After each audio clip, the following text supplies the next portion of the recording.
Pengertian reksadana.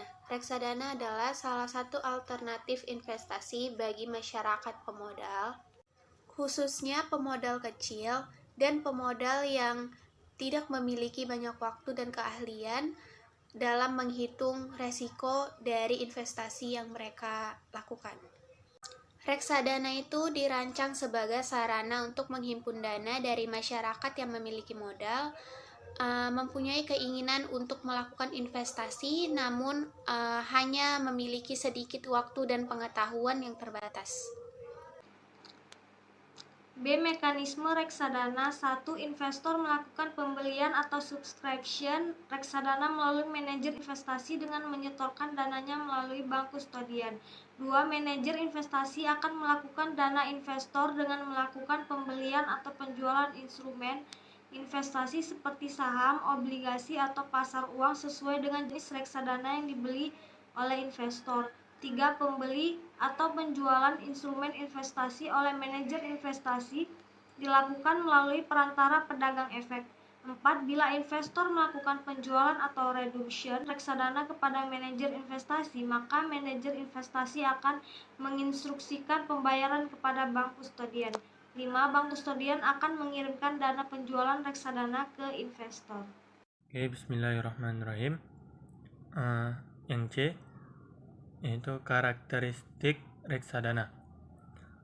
Nah, reksadana digolongkan secara karakteristik digolongkan atas dua, yaitu reksadana terbuka dan reksadana tertutup. Karakteristik reksadana terbuka antara lain yaitu yang pertama, investor membeli saham langsung dari reksadana atau melalui perusahaan efek. Yang kedua, saham reksadana bersifat redeemable.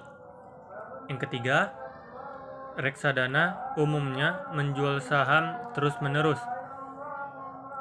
Selanjutnya, yang keempat, portofolio investasi reksadana itu dikelola oleh entiti yang terpisah yang dikenal sebagai penasehat investasi.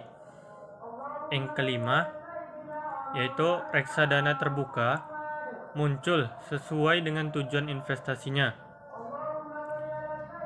Yang selanjutnya yaitu beberapa reksadana terbuka menawarkan beberapa kelas unit penyertaan dengan komisi dan biaya yang beragam. Nah, selanjutnya karakteristik reksadana tertutup.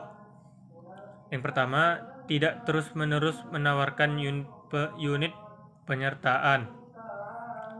Yang kedua, harga diatur oleh sistem mekanisme pasar. Yang ketiga, saham reksadana tertutup umumnya tidak bisa ditebus. Selanjutnya, karakteristiknya yaitu portofolio investasi dikelola oleh entiti terpisah yang dikenal penasehat investasi, sama seperti karakteristik reksadana terbuka. Lalu selanjutnya, yang kelima, reksadana tertutup dapat berinvestasi efek liquid. Lalu yang selanjutnya, yang terakhir, karakteristiknya yaitu sama seperti reksadana terbuka, reksadana tertutup muncul sesuai dengan tujuan investasinya. Nah, yang D, jenis-jenis reksadana.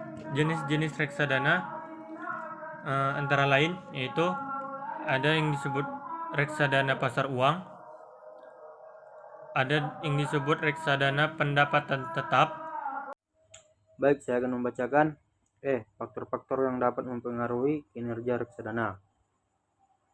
1. Expense ratio. Menurut Investment Company Institute 2004 dalam SING 2007, expense ratio adalah biaya yang dibutuhkan reksadana untuk menjalankan bisnisnya. Diungkapkan di dalam prospektus dan dinyatakan dalam persentase dari aset reksadana tersebut. Pama dan Preds 2010 menyatakan bahwa biaya dalam bentuk expenses ratio merupakan cakupan dari keahlian dari manajemen yang aktif. Semakin besar expense ratio dari suatu reksadana menunjukkan semakin aktifnya pengelolaan dan kegiatan yang dilakukan oleh reksadana tersebut. Indro et al. 1999 bahwa expense ratio merefleksikan biaya riset yang dilakukan oleh reksadana. Semakin besar expense ratio suatu reksadana, semakin besar pula biaya yang dikeluarkan untuk melakukan riset. Dengan adanya kegiatan riset yang lebih baik, diharapkan kinerja reksadana juga dapat meningkat. Ippolito 1989 dan Vijaya Kumar et al. 2012 menemukan bahwa expense ratio memiliki pengaruh positif terhadap kinerja reksadana. Semakin tinggi expense ratio, semakin baik pula kinerja reksadana. F. Kelebihan dan kekurangan reksadana. Kelebihan melakukan investasi pada produk reksadana diantaranya adalah sebagai berikut. 1. Dikelola oleh manajemen profesional. Pengelolaan portofolio suatu reksadana dilaksanakan oleh manajer investasi yang memang mengkhususkan keahliannya dalam hal pengelolaan dana. Peran manajer. Investasi sangat penting mengingat pemodal individu pada umumnya mempunyai keterbatasan waktu, sehingga tidak dapat melakukan riset secara langsung dalam menganalisa harga efek serta mengakses informasi ke pasar modal. 2. Diversifikasi investasi. Diversifikasi atau penyebaran investasi yang terwujud dalam portofolio akan mengurangi risiko, tetapi tidak dapat menghilangkan karena dana atau kekayaan reksadana diinvestasikan pada berbagai jenis efek, sehingga risikonya pun juga tersebar. Dengan kata lain, risikonya tidak sebesar risiko bila seseorang